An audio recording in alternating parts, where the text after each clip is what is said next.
Since it was introduced in 2020, there has been nothing but a cloud of confusion surrounding DoD contractors. From its soon-to-be mandated requirements to its headline-grabbing controversies, many contractors are left with no choice but to bombard the CMMC-AB with questions during their monthly town hall meetings.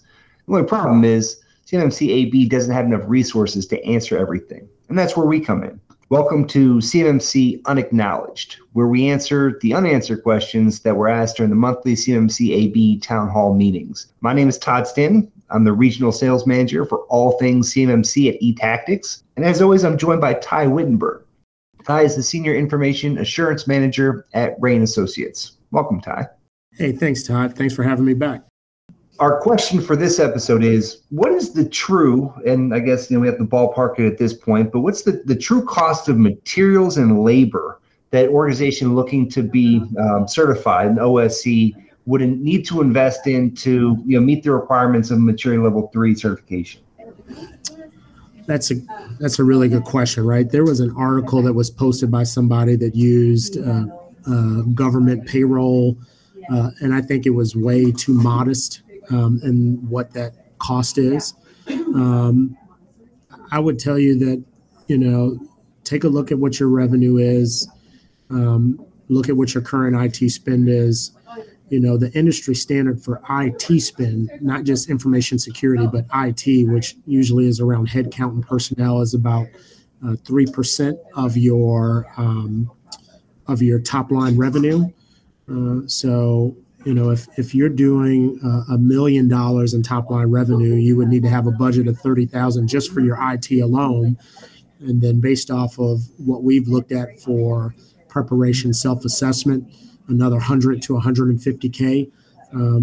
So, that's where you have to make a business decision around how much of your revenue is based off of DoD. It doesn't make sense to go down that journey, but, top line revenue times 3%, a ballpark figure of, let's just go top line there, 150K to get to your maturity level assessment.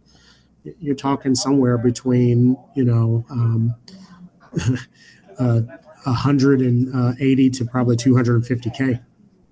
I like how you use that formula to get there, because what I was going to focus in on was, let's talk about an organization that's like one location with 20 employees and everyone's in scope. Because going back to the summit that you hosted last month, that was the kind of case that was talked about was what is that organization spending? I think that's probably where you're pulling some of those numbers from, correct?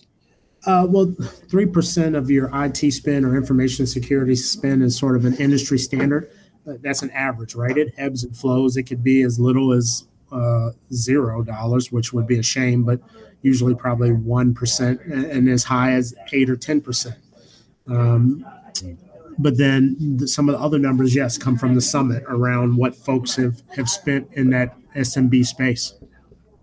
And so, assuming that most organizations probably aren't going to be much smaller. I mean, you might have a company with 5 or 3 employees that has CUI, but I think the 20 employees is a pretty representative sample of what a lot of small businesses look like in the DIB.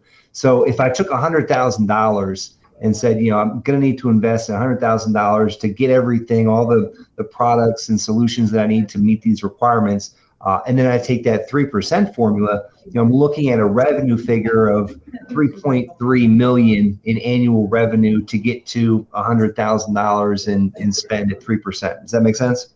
Yeah, that definitely makes sense. Yeah. So I guess, realistically for small businesses, do you think that might be kind of like a threshold to say, if you're not doing like $3.5 million, either you're going to have to stray from that formula of 3% and spend more, or it just might not be realistic to get there.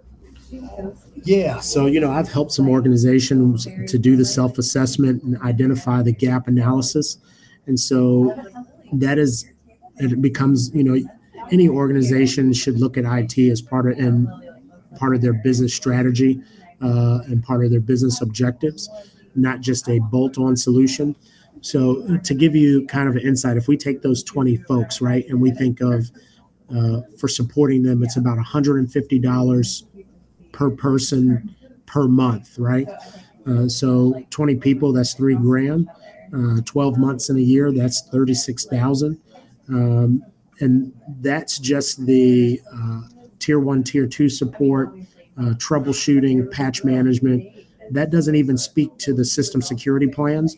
Right. So, yes, organizations need to have a business conversation and look at their business model. Now, if they're only doing $1 million in business, but maybe they're missing the mark because they haven't bid a lot of jobs, they're trying to stay small, maybe you look at how do you create a partnership with a primary that would allow you to still maintain a maturity level 1, which you could probably get away with not having to spend as much money, but still give you access to controlled unclassified information and do work for the client. Where the rubber hits the road here, Todd, is when you inject CUI into the environment, whether it be analog with paper or digital, you have to modify your strategy at that point. So the more organization can have a business conversation, reduce the scope or exposure, the better off, and make, if you look at mitigating, accepting, or passing it off to somebody else from a risk standpoint, if you can pass it off to the prime to hold that like a secure portal that you guys do, then you're in a much better place. Perfect. Well, I appreciate the insight there. I think that was a great answer, very thorough, and nice formula that organizations can use to scale to their own organization to help them answer that question in terms of how realistic is it for them to spend what they need to spend to become certified. So as always, thank you for your insight, Todd. You're welcome. Thanks for asking me those questions.